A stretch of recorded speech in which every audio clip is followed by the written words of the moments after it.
Voter ID, big party bungs and payout to sham MPs would be scrapped under a Lib Dem plans. Let's read into more of these policies that the Liberal Democrats are planning through Byline Times, guys. Let's go.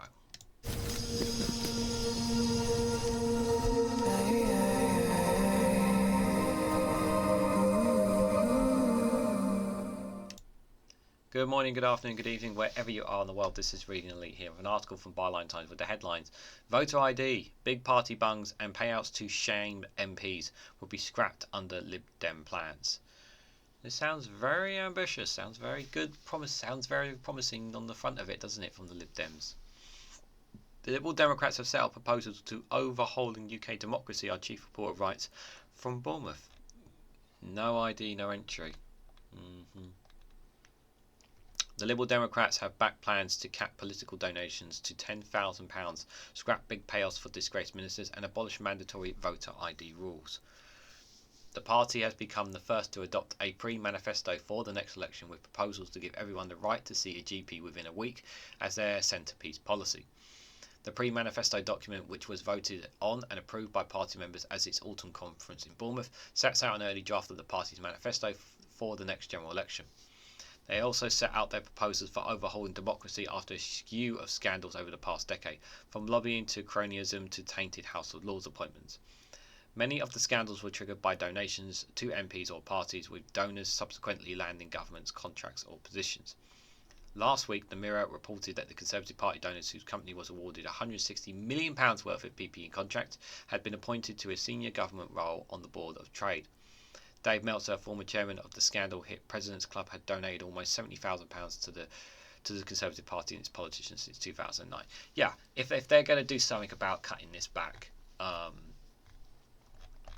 where is it? Yeah, a cap on donations. That's going to make a big difference as well. So I'd like to think that it's going to, but it's a step in the right direction. So they do sound quite ambitious, to be fair. This one's kind of an obvious one. We all agree with this one. Voter ID disaster.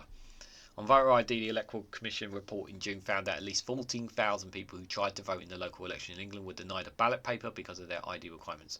By the way, that figure is actually higher because we don't know actually how many were turned away, because not everybody was recorded. So it's important to make that number could have been could be a lot higher, but we don't actually know the actual figure. It's what they recorded, I believe. It is also found a further 4% of non-voters said they didn't attempt to vote at all because of the voter ID requirement. So 4% of people were denied a vote as well. The SNP and Green Party are also backing scrap mandatory ID, but Labour have only called for a review of the policy. Unless Labour are going to issue out free IDs to people, there's no reason for it. Following a fresh decision Watchdog reported earlier this month, which shows that voter ID disproportionately impacts marginalised groups, Liberal Democrat Chief Whip Wendy Chamberlain MP said, "This is just another example of the government's burying its head in the sand, while all the evidence suggests there is a potentially calamity at next year's general election." The Conservatives' botched voter ID scheme is always going to be a disaster. It's vital that they listen to the warnings and urgently act to ensure that people across the country are not denied their fundamental democratic right to vote. Sean Robert of campaign group Unlock Democracy has branded the current voter ID system a poisonous cure. The government's own figures state that 2 million people did not have an acceptable form of voter ID, but only a tiny fraction of those applied for the official free ID scheme card. Yeah, and it wasn't highlighted enough as well. That's the other problem. Even the mainstream media didn't do a great job of highlighting it either, which is disgusting. Poll watchers at the time of the local election suggested that those being turned away were disproportionately from minority communities. Today's report adds weight to those findings and reveals that voter ID meant disabled people were also subject to discrimination. Voter ID is a solution to a non-existent problem. Out of 58 million voters cast across 3 elections in 2019, one person was convicted of voter impersonation, Roberts said last week. Exactly. It's just voter suppression is what it is, guys. So the Lib Dems' political reform plans in full. We want to ensure that your voice is heard. We want We want to transfer power back to the people. The shambolic Conservative government has created a crisis for democracy in this country with their cronyism, rule breaking, and consistent sleaze scandals. Successive Conservative Prime Ministers have acted without integrity and treated Parliament and its people with disdain. It is a symptom of a broken political system which enables the government to take families up and down the country for granted. It is clear we need a political system with fair representation so that the policies is made to work for you again. Liberal Democrats want to begin to repair the damage that has been done by the consistent stream of Conservative sleaze and to end the era of neglect. The Liberal Democrats will ensure no politicians can take you for granted by introducing proportional representation for electing MPs and local councillors in England. Strengthen democratic rights and participation by scrapping the Conservative voter ID scheme and giving 16-17-year-olds the right to vote. Finally, holding government ministers to account for corruption and sleaze by enshrining the ministerial code in legislation. Transfer greater powers away from Westminster and Whitehall to the nation's regions to make up the Union.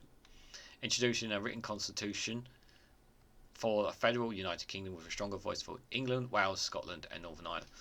I believe that's one thing we don't have is a constitution. I do think we do need a constitution. Transferring greater powers away from Westminster, Whitehall to regions. Yep, I'm for that. How you going to do that? Holding government ministers to account for corruption and sleaze and enshrining ministerial code in legislation. I think that's a very good thing as well. Enhance and strengthen the powers of standing local governments in England to new federal constitutional settlements. Ensure a strong union with Scotland by opposing both a second independent referendum and independence. That's not very democratic by opposing it, is it? It's not democratic. If the vast majority of the Scottish people want another vote, a referendum, they should be allowed to have that. Make it a national security priority to protect the UK's democratic process from any threats or interference.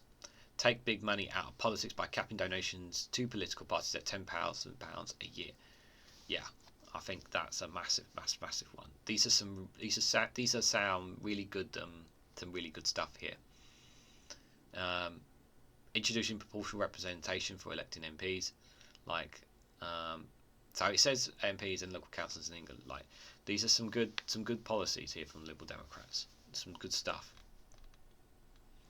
No handouts for disgraced ministers. The Liberal Democrats have also called for taxpayer-funded handouts for disgraceful ministers to be scrapped. As analysis by the party revealed, £530,000 was paid out to ministerial severance payments over the past year. The research shows that ministers in the Department for Local Governments and Levelling Up received £77,000 in severance payments in the past year. More than other departments, it would be enough to pay the average monthly council tax bill for 476 families, the party says. Exactly. You know, they're getting these taxpayers funded handouts, and that money can make such a difference to people. Education ministers claimed 49,000 severance payments in the past year, enough to fund 19,500 free school meals, while Department of Transport ministers claimed 41,000, enough to pay for around 850 typical bus fares. The comparisons are just mind-boggling when you think about it. It's just mind-boggling. Other former ministers to receive severance payments including Liz Truss, 18,000, Boris Johnson, 18,000, Kwasi Kwarteng, 16,000, and disgraced Conservative MP Chris Pincher, 7,000. In a speech to the party's autumn conference on Monday, Liberal Democrats Chief Whip Wembley Chamberlain expected to call for a major overhaul of minimals severance pay. Under the proposals, MPs who have resigned for breaking the ministerial code would be barred from claiming the severance pay. The proposal would also ensure that ministers would have to serve in post for a reasonable period of time. A move targeted at ousting PM Liz Truss' 44 days government, and that payouts cannot be complained if they are reappointed to ministerial roles within a year. This is really good. This is some really good stuff here from the Liberal Democrats. But how much of this is actually going to be implemented is another thing. Landmark moment. Other key policies in the pre-manifesto include protecting the triple pension lock, investing in social care and banning sewage dumping in rivers and beaches. The party has promised to return to the community policing to tackle the unsolved crime, academic alongside an institution programme to cut their energy bills. A truly fair democracy where everyone's rights are respected and individuals and communities are empowered is a key priority for the party's plans. Lib Dem leader Sir Ed Davies said, "This is a landmark moment when we set out our ambitious plans to the country to deliver fair deals for families and pensioners. Families are feeling let down by this appalling Conservative government, which has crashed the economy, neglected the NHS and ruined our environment. Every vote for the Liberal Democrats at the next election will be a vote to fix local health services, a fair deal on the cost of living, and to end filthy sewage dumping on our beaches and rivers." There's a link here for the full pre-manifesto, which I will put a link in the description on that.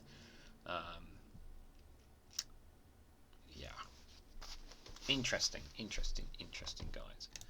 So, what do I think? These are some good. I'm going to just scroll back and have a quick look again, guys. So, taking big money out of politics, that's something that's definitely need to do. Capping it at £10,000. I mean, it should be. I mean, maybe it should be banned outright, and it should be a set amount of money that. What I mean is by a set amount of money. What I mean is that when it comes to election campaigns, parties can only have given a set amount of money to work with. I mean, they need to level the playing field. That is one thing they need to do.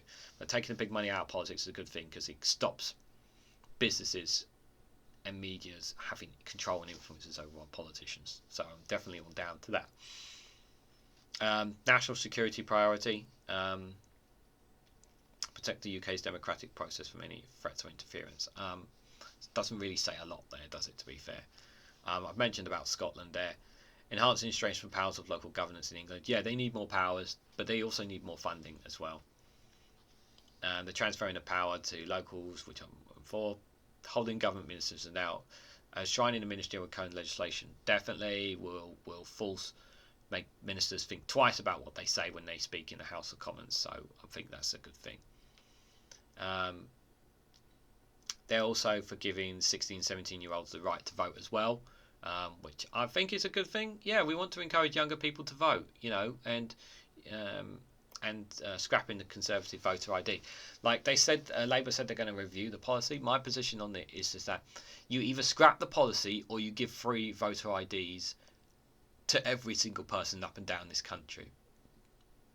That's it. You either do one or the two, because if you're sitting in the middle, it's already unfair.